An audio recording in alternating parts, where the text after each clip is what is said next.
Jesus said, "This is the first and greatest commandment. Love God with all your heart, soul, mind, and strength. And the second is like it. Love others as you love yourself."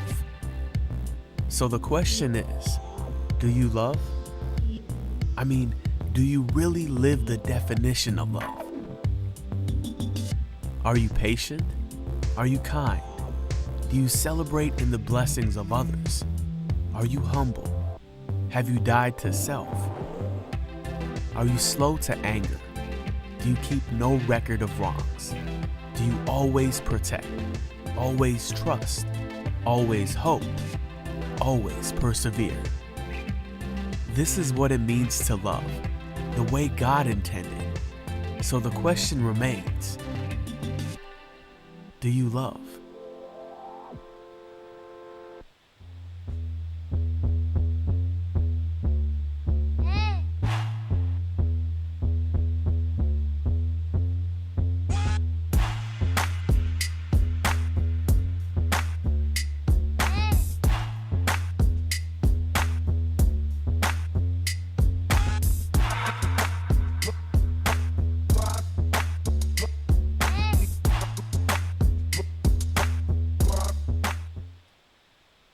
Bethany Church, we're excited to announce the launch of our new website, designed with you in mind.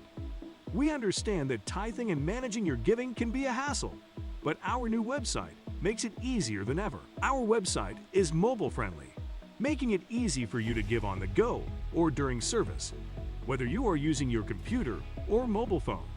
Our website is fully responsive, ensuring a seamless user experience. You can easily give your tithes and offerings with just a few clicks, either as a one-time donation or set up a recurring donation. Recurring donations make it convenient for you to give regularly, so you never have to worry about forgetting. Make sure to include your envelope number when using the Givelify app. Our website offers added security with a login feature, ensuring that your information is kept confidential. You can access your giving history at any time and keep track of your contributions throughout the year, or utilize our convenient text-to-give options to text your tithes on the go. At Bethany Church, we believe that giving is an act of worship, and our new website makes it more accessible than ever before. Visit gotobethany.com today and discover the power of giving with our new giving website. Thank you for your generosity.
chat box, Yeah. that you can have it create, a lawyer created his whole legal brief from it. Gave it the case and stuff like that. He created his whole legal brief, and he didn't realize it had some false cases. Well, praise the Lord. Welcome to On Point, the #1 Saturday morning Christian-based call-in talk show in America, live every Saturday morning from 9 a.m. to 10 a.m. on any smart device at David G. Evans, the #1, at David G. Evans, the #1. So glad you joined us today as we talk those things which we believe are pertinent to you navigating this life. No matter how challenging you think it may be, the Bible is clear. When you look at things from a kingdom point of view, the sons of Issachar, their mission was to understand the times, which we need to do, and then know exactly what to do, how to navigate the times that we live. And that content, that wisdom comes from those wisdom books in the Word of God. So we are glad that you're with us today. Joining us, our call-in numbers are 866-743-8267, 866-743-8267. That's 866-74-EVANS. Join us, give us a call. And why don't you do us a favor today? Like us, subscribe to us. My son Chandler tells me all the time, hit that notification button and tag a few people, invite them on to the feed today. I have a very, very, very, very, very special guest with me today. We have liberated the panel. There's not a man in sight except myself, a great pastor in Camden City, Pastor, Reverend, Apostle, Prophetess Psyche Wilcox. Good morning, Bishop. How you doing? That's a whole lot of functions. I'm trying to tell go you. with all that title. It's a whole lot of functions. Incredible series of events this week. Yeah, definitely. We can't have a program without politics being discussed. Absolutely. This AI thing has gone through the roof. Mm-hmm. I'm getting all kinds of messages on my phone about investing in AI. Of course, there's so many, I don't know what to do at this point. Yep. We're looking at some very, I think, significant historical factors as it relates to the former president. I'm still surprised that he gets perturbed when he's not called the president. His brain and his heart is like locked in. Yeah, entitlement has a way of throwing tantrums. Yeah. You know what? I'm going to preach that. Entitlement has a way of throwing tantrums. You know, that's so true. So, I'm just a little older than you. So I'm not as surprised about the former president as I am concerning the metamorphosis of the Republican Party. Yeah. I mean, I've been alive long enough to see the transitions and the change in focus of the party. But I never thought I would see the Republican Party, who was law and order, Yep. God and country, Yeah. all of those things that, the Republicans stood for. Never thought they were concerned about working people, always thought corporations were their focus. How do you think they morphed into this? The best analogy I thought, especially in the after the initial election in 2016 and everything, was you let a rabid dog in your enclosure. Right. And I think they thought they could control it, and it just totally got away from them. What did they think they were going to control? I mean, you're going to put the man in the highest office. He's going to hire people that he thinks are going to, because people serve at the pleasure of the president. Right. So if you're going to control a rabid dog, you need to have the ability to do that. They showed no ability to do that at all. I think they underestimated his ability to manipulate others and to get leverage from that type of influence.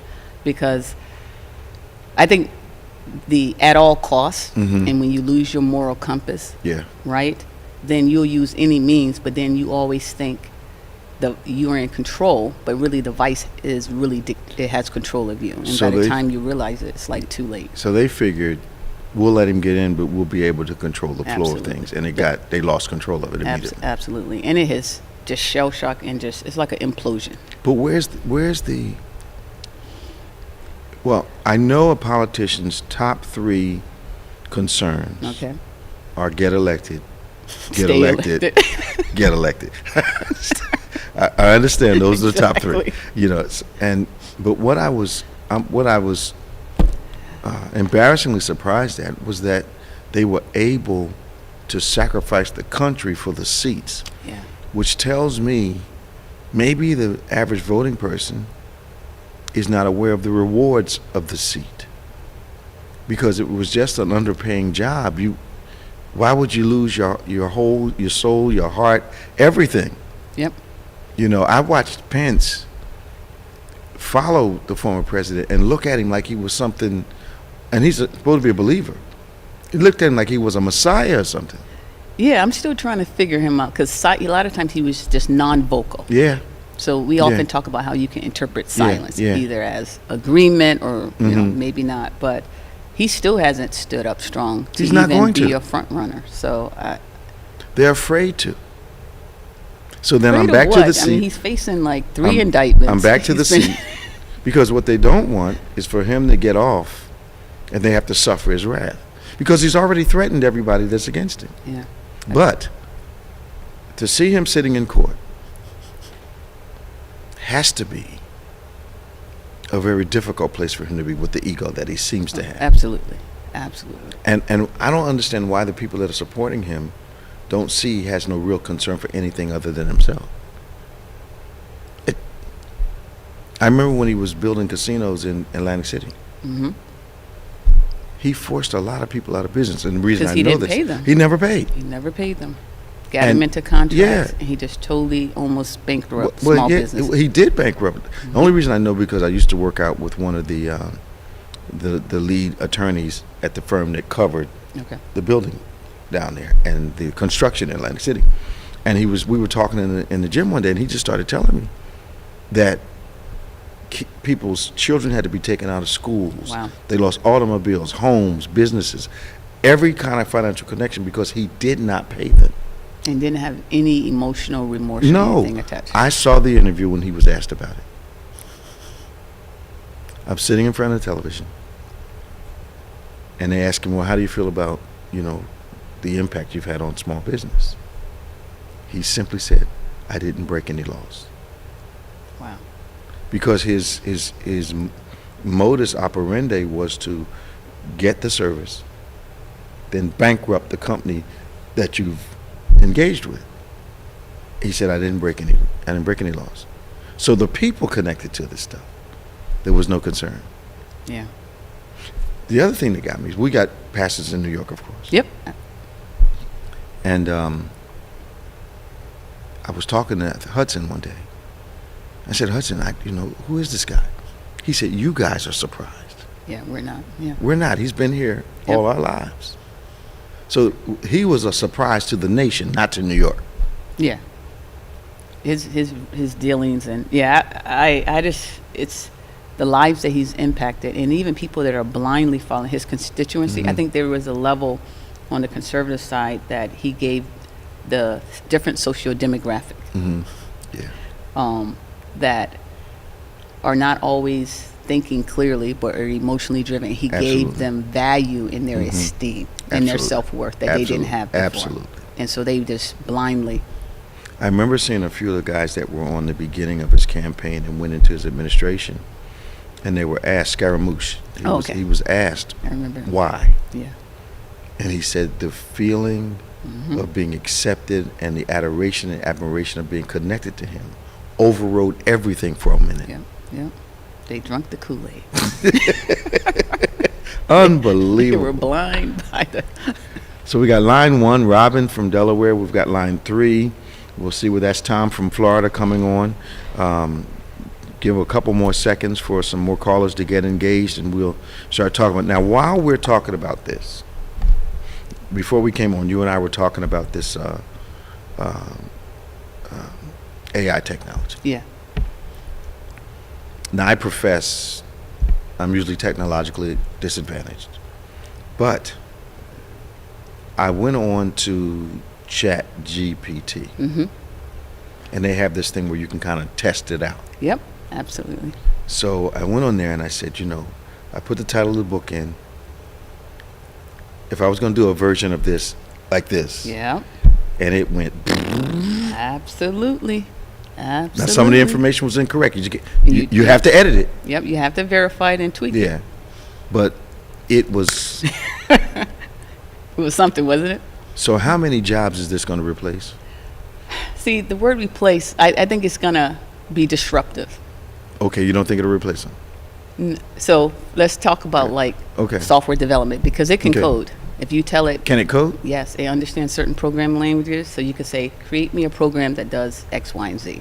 And you tell it the language, and it will spit it back out. You can cut and paste, put it in your Absolutely.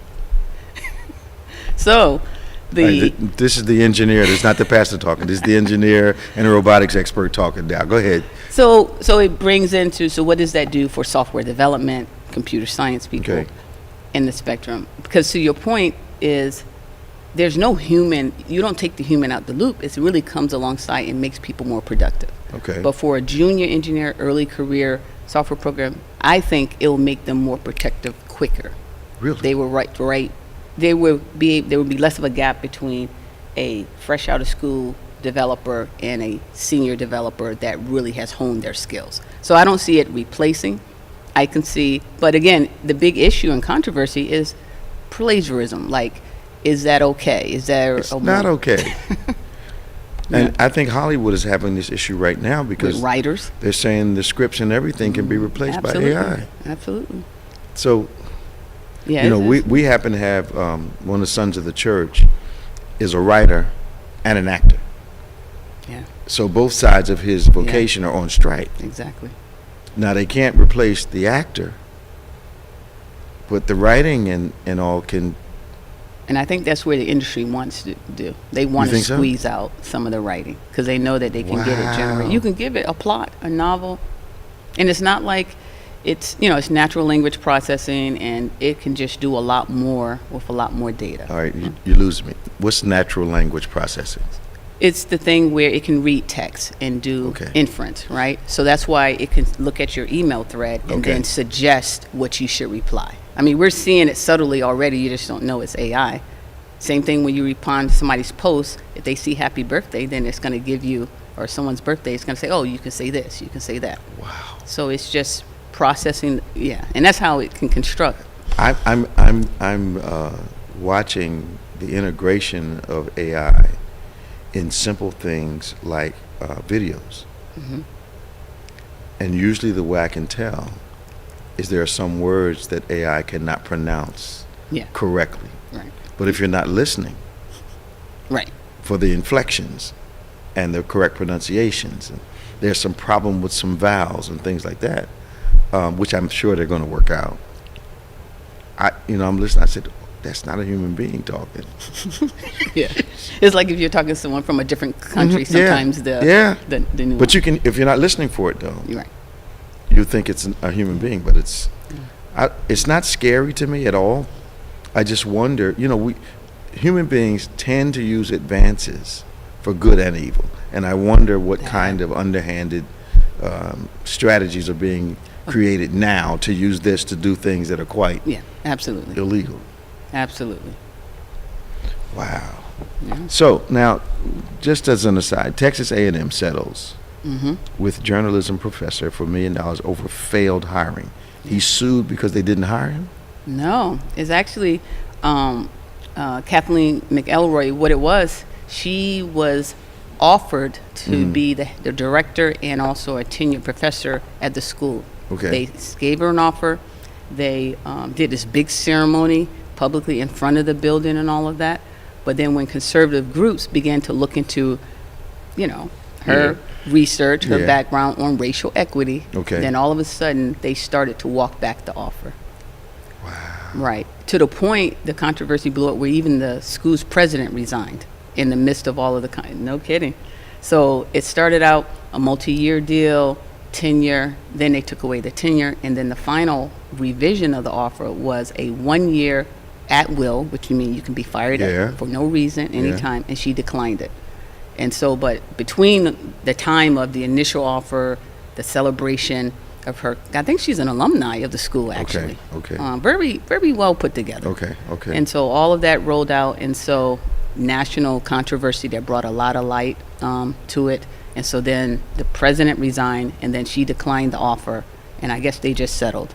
Well, what was do you know what the primary reason was for why they rejected her or changed their mind? It's conservative pressure. No. Racial equity. Yes. They started looking at her research and things she said around racial equity and equality. We don't have to affirmative act anymore, so we don't have to hire. There you go. Wow. There you go. So she sues them because she didn't get the job. They they didn't get the job. She's going to stay at, I think she's at University of Texas, Austin, so she's just going to stay there. Do they want her now? Mm-hmm. Yeah. Okay. They were fine with her. Yeah. All right, because I chair the university board, and they can be a little spiteful if you let them. Oh, yeah. If you let them. Yeah. All right, let's go to the phones. We got Robin from Delaware. We got one question, Robin, calling us now. Good morning, Robin. Bishop Style. How are you this morning? Good morning, Bishop, and good morning, Pastor morning. Wilcox. Yep, Wilcox. Yep. Wilcox, how are you? I'm great. How are you doing today? Good. Nice to meet you. She never talks that pleasant to me. I mean, you're getting all the syrup right now, Pastor Psyche. Oh, Lord, here you go. But I'm enjoying the conversation, especially he was talking about the AI and how even now, Bishop, she's telling the truth. When you like doing the email, it'll say, you can say thank you in advance to put in the words that you can choose from. So it already does that's that. AI. Mm-hmm. That's AI. I see how oblivious I am? It's more immersive than you think in our lives already. Because I get that all the time. Yes, Text I messages. never knew that's what it was. Emails, I get them all the time. You type in the email, and it'll give you, suggestions to put in the email. I've seen it. Didn't know what it was. I just thought they were, but it has to be AI. Mm-hmm. Wow. You got to be careful with technology. Because it's telling me how to finish a And sentence. that's what I meant by the natural language processing. Yeah. Wow. Well, Bishop, I'm not going to You won't have to worry about anybody finishing a sentence for you, Robin. Your AI will do it for you. No, you did, Bishop. Okay. You know what, Pastor Wilcox, this is what I go through. But Every you know Saturday. what? Almost 19 years I've been under Bishop this We month. love you. And I love my Bishop. I love my Bethany family. I love Pastor Nick. I just love you. But I'm not going to be long, Bishop. You already are. I wanted to say your 33rd pastoral anniversary was such a blessing to me, and I know it's a blessing to a lot of people that watch online and that were there. Prophet Daniel Amate, when he talked about covenant, it reminded me, remember when he said somebody asked him, how come, we pray for others, but ours don't get, answer right away? Remember I asked you that question last month? No, I remember. Well, anyhow, I asked you that question last month. You explained it to me, and he just confirmed. Good. He confirmed, especially with the illustration that he did, with, you cry, prayer, heard, remember, covenant, delivered. Pastor Jamal Bryant, are there any volunteers? I remember when you told your story when God knocked on your door, and you said you at the wrong door. Yeah. He was calling you. Always rebellious. He was calling you, and I'm thankful that, he did, and that you was obedient, and you took the calling, because 33 years has really helped a lot of us, and I know it's helped me with the years that I've been there. I appreciate that. I was hard-headed. Oh, yes, it took me some time. You?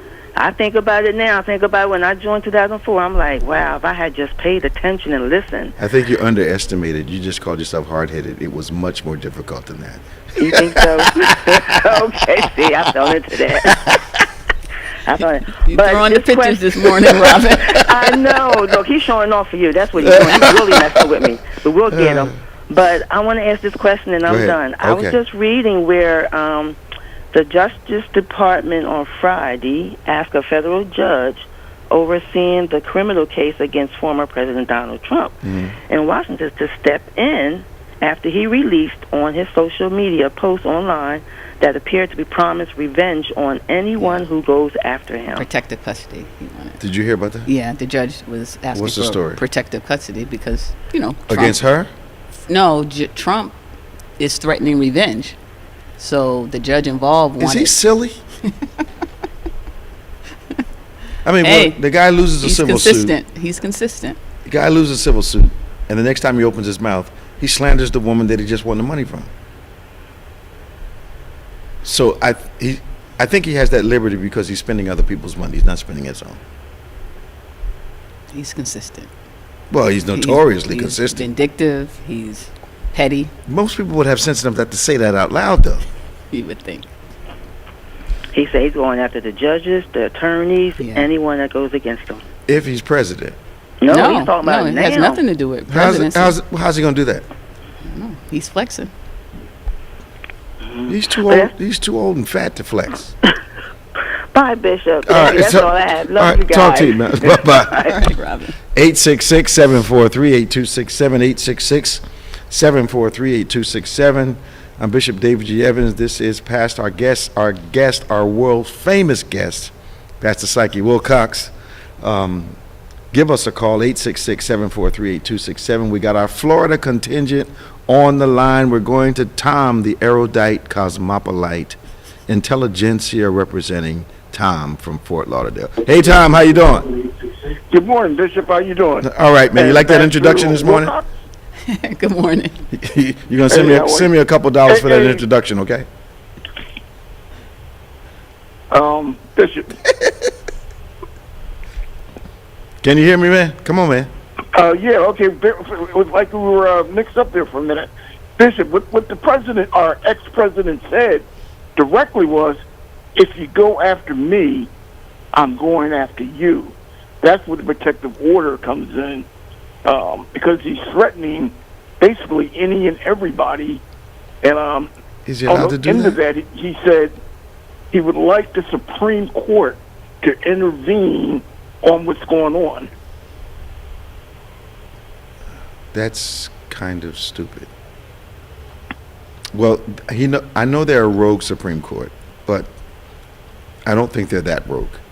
But the thing, him speaking like that, is the same thing with the insurrection, where he can suggest a thing, decree a thing, and that thing manifests. So I think people involved would want to take it as a credible threat. But you know what? I think they have to, but it tells me he normally tells on himself.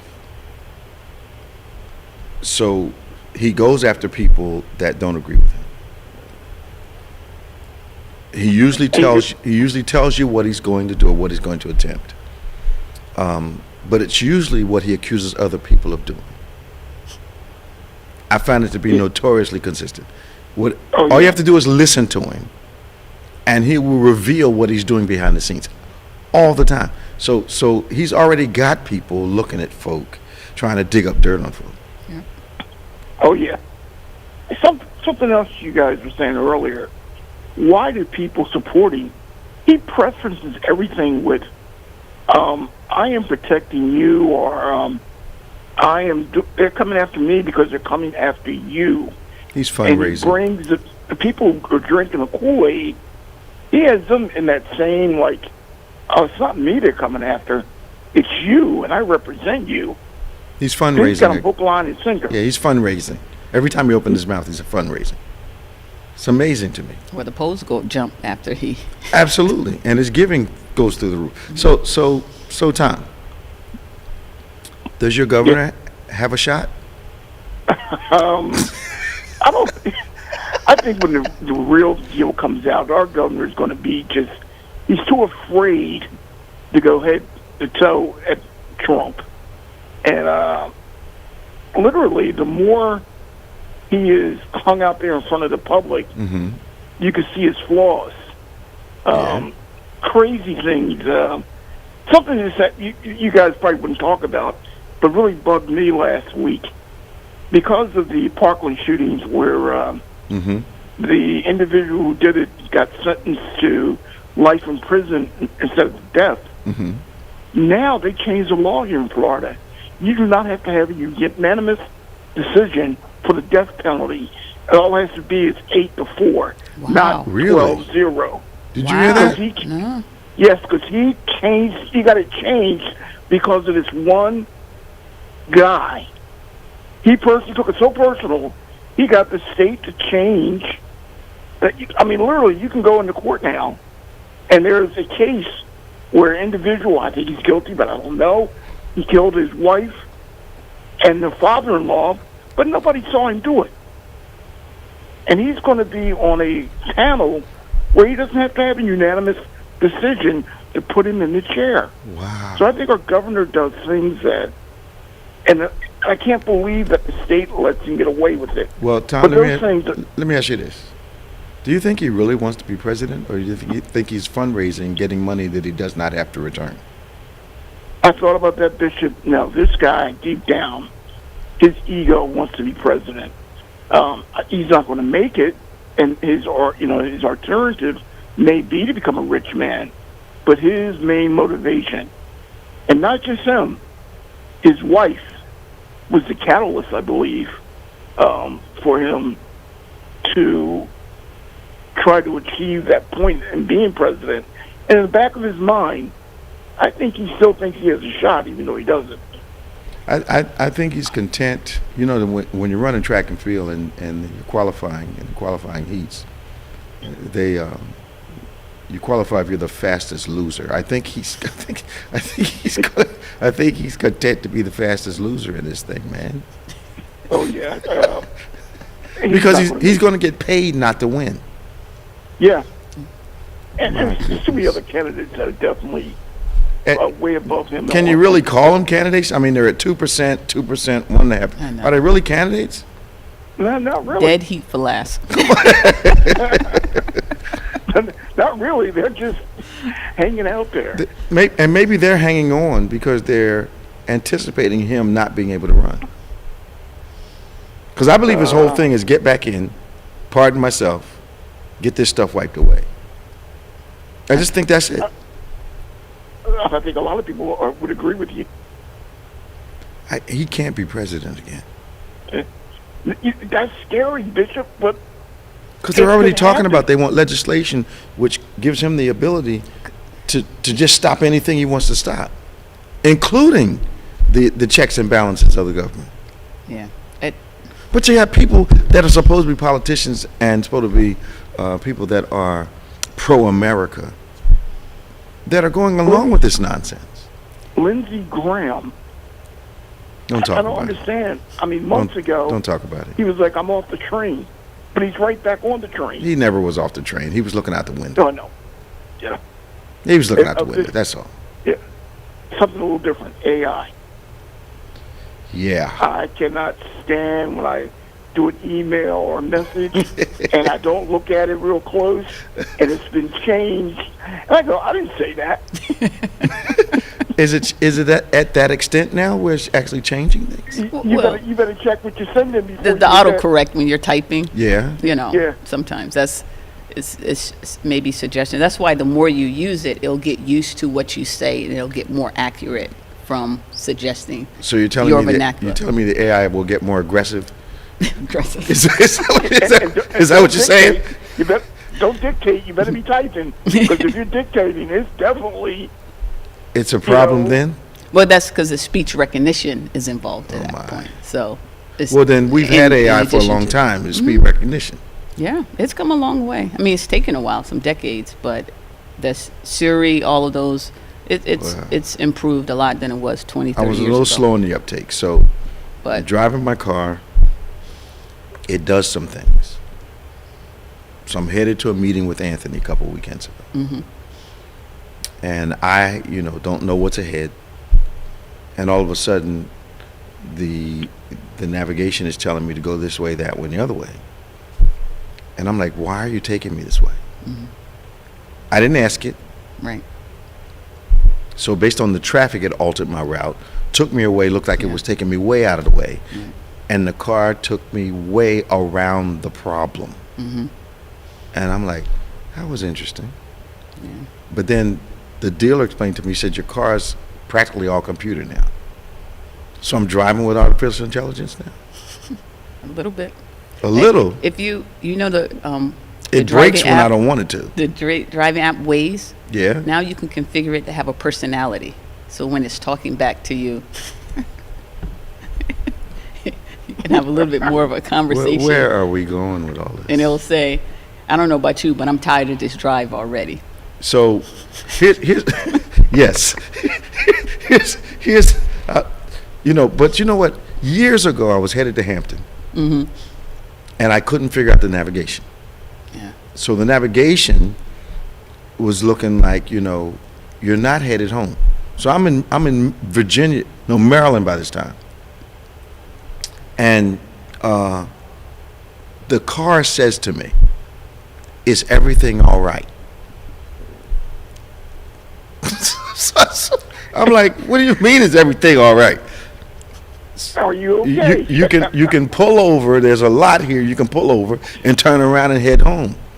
Because it was saying you were going in the wrong I'm direction. going in the wrong direction. Yeah. And they kept telling me, turn around at this place, turn around when you get to this, turn around when you get to this Acme Market, turn around. And I'm like, I can't change it. Turned it down, kept going. Finally I'm in Maryland. Right? Yeah, and asked me if I was all right. I'm like, what? Yeah. Oh. I like the rerouting, because I knew I had missed my turn or something. Mm-hmm. Now sometimes it won't even tell you it's redirecting you. It'll just do it. I just experienced that going to Phoenixville. Yeah, and I have to die. It just took me. Yeah. I'm following along just like I'm a minion, and I know the way there, and the directions they were giving me, it looked like they were incorrect. Yeah. But it ended up where I needed to be. So it was a good thing, but it's intrusive. It is. Okay, Tom. I just look for the setting of off. I have one little crazy question for Reverend Wilcox. Yeah, she's technical, man. When it comes to AI, what do you think about the craziness like Terminator and Matrix, and it going to another level? I think we're much further away from something like that. You think so? Yeah, I mean, that's a little bit more sci-fi, right? I know it's sci-fi, but I'm wondering if we're talking 10, 20 years down the road to where we get this. Like iRobot you're talking about? And Sonny being... Exactly. Well, you're a robotics person. Tell me, how far away do you think? You don't think they're going to put their artificial intelligence? Oh, they're going to push the limit. Okay. I mean, people's vision and passion for this is real. And so it's going to be progressive and move forward. I'm just saying, even with speech recognition, how we got to the level of the Siri accuracy, it took 20, 30 years. I mean, when I was a senior in college, I did a speech recognition project. I'm sure. Go ahead, tell us about it. Well, you had to interview so many people. Yeah. Because of the different pronunciation and all that. So, but back then, I didn't think we would be using it the way we are now, right? So the technology is just progressive. And technology makes lives faster, more convenient, right? Yeah, but it debilitates us at the same time. I just say proceed with caution. And I just always like, not to be led by it. Like you're assisting me. So that's my approach. Okay. So I'm not just going to be blindly Because I remember when it first came out, it was something to do with a turtle, and you could dictate something like that. And it was pretty good. It wasn't fast enough. The voice recognition wasn't developed. Yep. But now it's picking up patterns. Well, your phone is using it. Exactly. And eavesdropping on you. I heard that also. Well, I don't have my phone on me, but even if we were talking in Siri, I have Siri enabled. By the time I go back, I'm going to see all kind of ads on ChatGPT, AI, because it's eavesdropping. Okay. It's waiting for me to say, hey, Siri, to take a command, but it's continually listen. So and you have to turn it off. Settings. Shoot. Thank you, Tom. All right. Talk to you later. Great day. All right. Bye-bye. You see? I see it. Siri just responded on my tablet. 866-743-8267, 866-743-8267. We're talking about politics, but we're also talking about AI, and we happen to have a expert here to help us with the understanding. Yeah. They tell me the ones that can really do it don't have to talk about it much, so that's okay. So we understand. We have a genius in our midst, and we're happy about it. So, how do you think, when is AI going to start writing sermons? Well,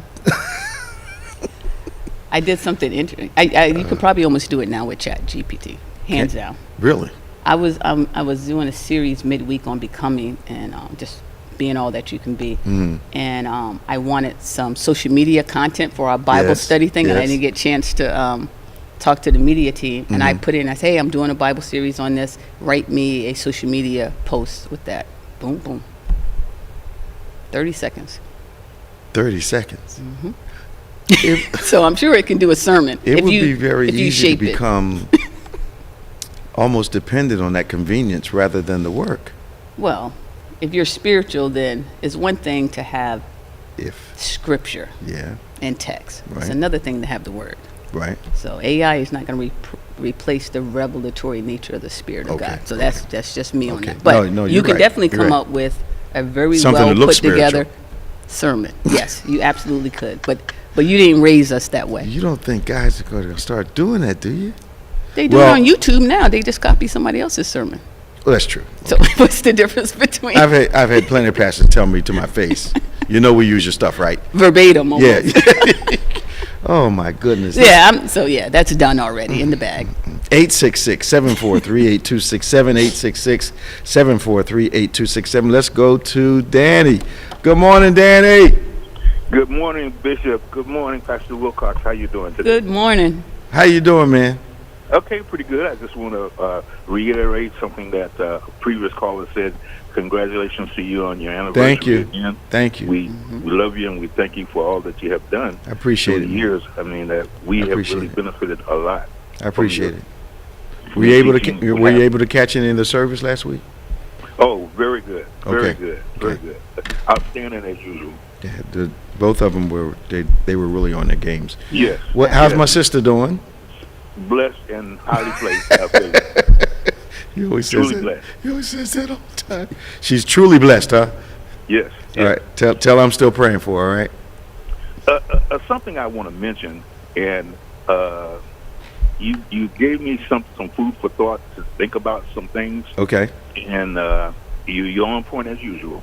And the thing about it, if you don't know your past, you can't learn from the future. So you don't repeat the same mistakes. Right. And what's happening here in Florida, you asked me the question, why is it that you are so in tune or staying with Florida, different things that happens there? Okay. You have to know the past to understand it. And then once you understand the past, you can see what's happening with the future, what they're trying to do. And I'm just going to mention 2 cities. Okay. They don't exist anymore. Okay. Well, one of them does exist. But once you learn the history of it, then you will understand it better. One is Rosewood, Florida. Rosewood, Florida. Never heard of it. Okay. Look it up, and we'll talk about it next week. Okay. And the other one is Ocoee, Florida. That's Ocoee. Okay, I've seen the sign before. So, yeah, exactly. Because when you come from the airport, you have to go there in order to go where you may be speaking. You see the big sign. Yeah, absolutely. Okay, but if you would look that up, and we'll talk about it next week. Okay. All right. But so many things that have happened, and what happened is that this past week, the governor challenged the vice president to come and talk history. But he want to talk his story, not our story. Yeah, I see. Yeah. As to what exactly happened. Because what they did, and they're not listening to the local people. Okay. You gave us an example. You were on a committee, and they came for the president election, and you gave them some hints, some things that they should do. Right. But they were not listening to what you were saying. Right. As a result, they lost a lot of votes. Absolutely. Okay? Well, the same thing is happening here, is that she should have, my feelings, accepted the challenge and pull the proof out, some things that happened in history and what they're trying to go back to. So the time that she did come, you're not talking about that incident. You're saying she had an additional invitation? Mm-hmm. Really? I had never heard about that. Did you? Yeah, that's what I'm saying. And nice. My opinion, she should have investigated, and they still can do it. Check with some people that are here, that know the history, know what happened, and expose what is going on. All right, give us an example, because you You're being cryptic this morning. Tell us what you're talking about. I want you to look and see it for yourself. Yeah, but we believe you. Go ahead and tell us. Okay, is that these cities, they had a situation where they came in under the old rule, the old things that happened, where he's telling us that slavery was beneficial for us. Okay. What happened? They came into these cities. They killed all the citizens that were there.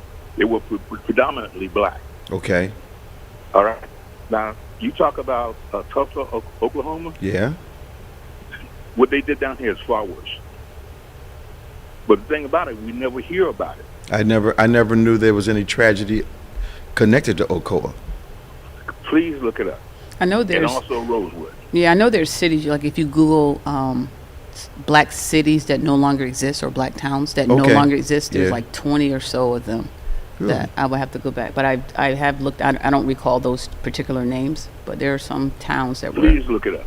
Just totally wiped out. Mm-hmm. Yeah, and then you'll understand what's across happening. The country in the U.S. And what have you? We didn't have novelists or people to do research on it, to pass it down and what have you. But it was all told to us as kids. I remember them saying things, but don't mention it. This is what happened. Now are you a lifelong Floridian? Yes. Okay. So you would have a lot more understanding than we would have, because most people's concept of Florida beaches, Disney World, Miami Beach. And when you see where the location of these places are, you will understand better. So it probably was close to the shore. Probably property is valued now at incredible levels. I get it, because there's this lady in South Carolina, I believe, and Tyler Perry and a couple people are trying to keep her from taking her land. Keep her land, yeah. But that's been a struggle for the people of color that own that land anyway. Because Hilton Head, I understand, is primarily owned by Black African Americans. Yep. And only a few have held out. Now I don't know what kind of money they've been offered, but it probably is nothing close to yet. Yeah. Nothing close to. It may be more money than the family has ever seen offered to them, but it's nowhere near the market value. Wow. But everything else good, Dan? Very good. I can't complain. Except for the weather. Why, it's hot, cold? What's going on? Well, we get the morning rain, and then we get the afternoon storm. That's Florida. Oh, really? Yes, and with that, it's still extremely hot. You go into, if it's not in the 90s, it's in the hundreds. Wow. That's every day? So, every day. It's a regular weather pattern. And that's weird. We have your weather right now. It's a little cooler. Wow. It's not hot. We're in the 80s, that kind of thing. But they can't tell me climate hasn't changed. Oh, man. Yeah, where are the people that were saying there's no such thing as climate change? Still saying it. There's a measurable manifestation. Yes. Talk to you, Dan. All right, thank you very much. Bye-bye now. Stop. This is On Point, the #1 Saturday morning Christian-based call-in talk show in America, live every Saturday morning from 9 a.m. to 10 a.m. on any smart device worldwide at David G. Evans 1. David G. Evans, the #1. Our special guest this morning, Pastor Psyche Wilcox. I'm Bishop David G. Evans. We're talking about those things that concern you. Give us a call, 866-743-8267. We're going to LaRonda here in New Jersey. Hey, LaRonda.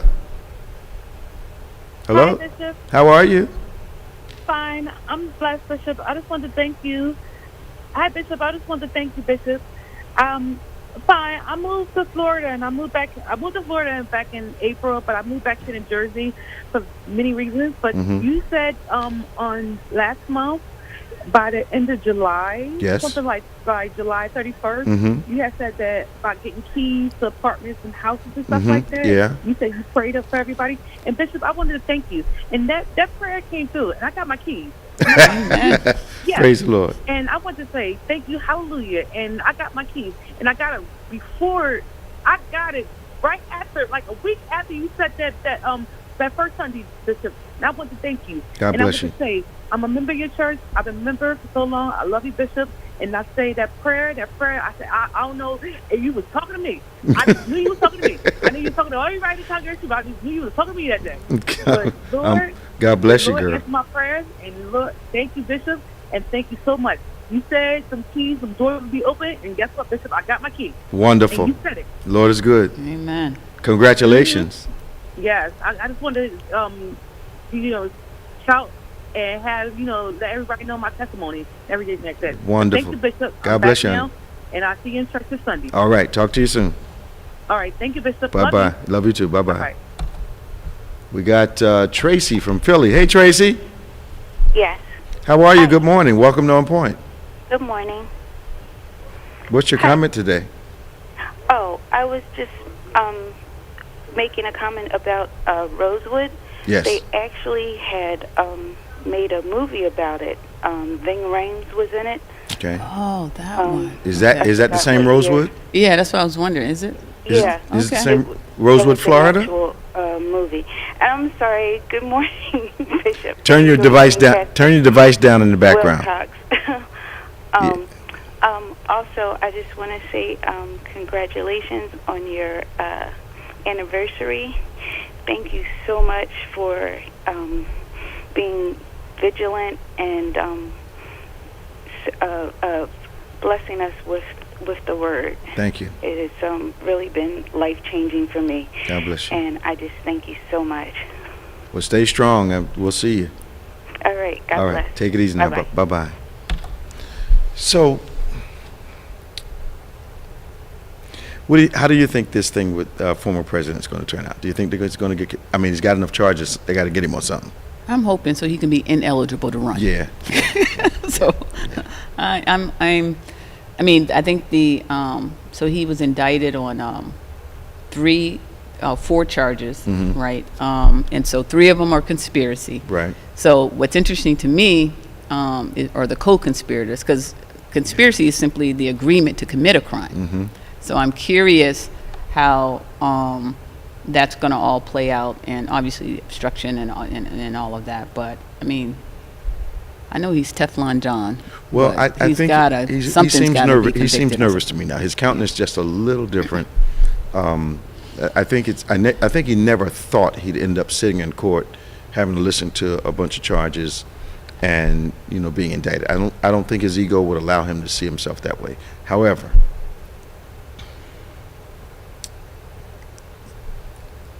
his problem is going to be the people that work for him, because not everyone is willing to go to jail for someone else. His other problem is he can't really talk about anyone witch hunting him, when most of the people that they've called for witnesses that they got the evidence from are people he appointed, and they're staunch Republicans. Yep, absolutely. So now what I'm looking at is a scenario where people are calculating their survival out of this thing, because the reputations have already taken damage, which he doesn't mind ruining somebody else's reputation. Their reputations have been damaged, and now they're simply trying to get as far away from the trouble as they can. And they've got to testify against him for that to happen. Yeah, or be pulled in on the co-conspiracy, especially legal counsel, all of that. So I think some of the conversation was trying to say, did he really believe he had won and lost? Because those are the nuance of legal matters as to his intent, right? Yeah. But we know full well, that he was. But I'm not sure. I could be wrong about this. I could be a little idealistic about this particular point.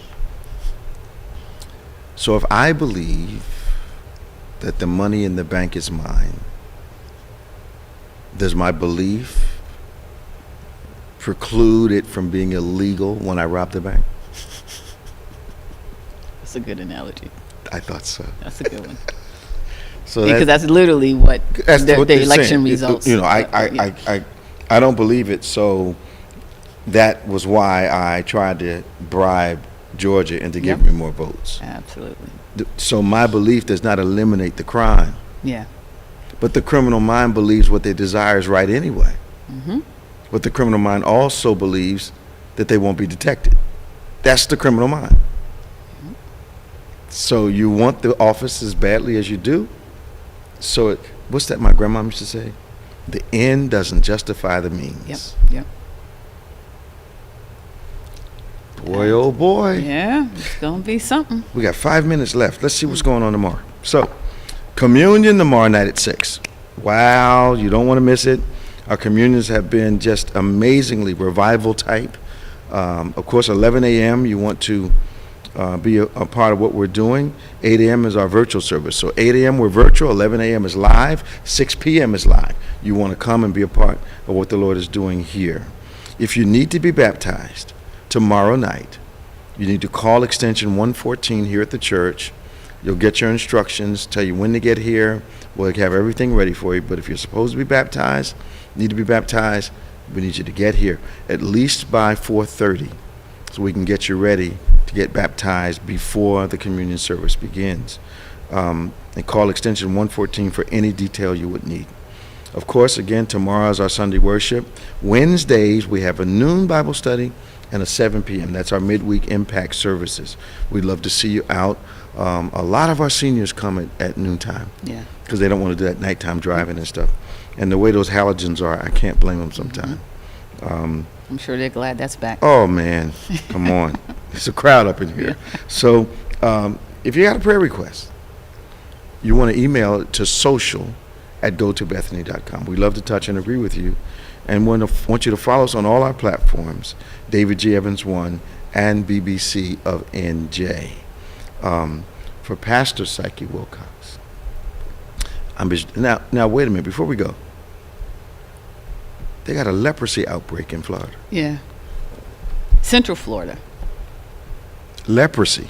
Yes, I know. Ancient, well. That's biblical. It is. But apparently we still have several cases a year, but for some reason, most of the times, there are cases where people have traveled out of the country and come back. But this particular endemic, I guess is what they're calling it, most of those people haven't traveled anywhere. So leprosy. Yeah, interesting, right? Does that have any holy connotations for you? Is it coincidental that it happened in Florida? I mean, but I'm just saying. I don't know. So our former president pleaded not guilty, which we expected. Yep. And the 2 expelled Tennessee Democrats were reelected. Yep. Much to the pain and discomfort of. At some point, I need to ask you about this Carly Russell fake kidnapping. What? Oh my goodness. The desire for attention so intense? Wow. Yeah. Yeah, and I don't know. It's she's got 2 misdemeanors. I mean, I guess maximum, maybe she's facing possibly a maximum of a year or like $6,000 in fines for each, but I don't know if she'll do either. So the whole thing was fabricated? It was. The whole thing. They still don't, well, she hasn't said publicly where she was. I mean, she's made a statement through her attorney, but no one knows where she was. But yes, apparently. Wow. Yeah. Pastor Psyche, it's been a joy. I'm so glad you deigned to join me today. Pastor Nick is at a family reunion. Yeah. And it's just good to have you here with us today. Oh, yeah, I appreciate you, and the celebration was great. I was able to catch it online, and we really appreciate you. Well, your people were here, so we were happy. Yeah. we were just sorry. I was warm. Oh, right? Flight guys. I got the text. I'm like, the flight's canceled. Oh. Yeah, Did they say why? Weather. Was it weather? Yeah, weather pattern came through. A lot of flights were delayed and canceled, and redirected and all that stuff. Well, it's been fabulous. Thank you for joining me. This is On Point, the #1 Saturday morning Christian-based call-in talk show in America, live every Saturday morning from 9 a.m. to 10 a.m. on any smart device at David G. Evans 1. Join us tomorrow. We'd love to have you at 8, 11, and 6. 11 is live, 6 is live here in the sanctuary. You don't want to miss it. It's been a tremendous time in the Lord. Now remember, faith acts like a thing is so, even when it's not so, that it might be so. God bless you. See you next time on Point.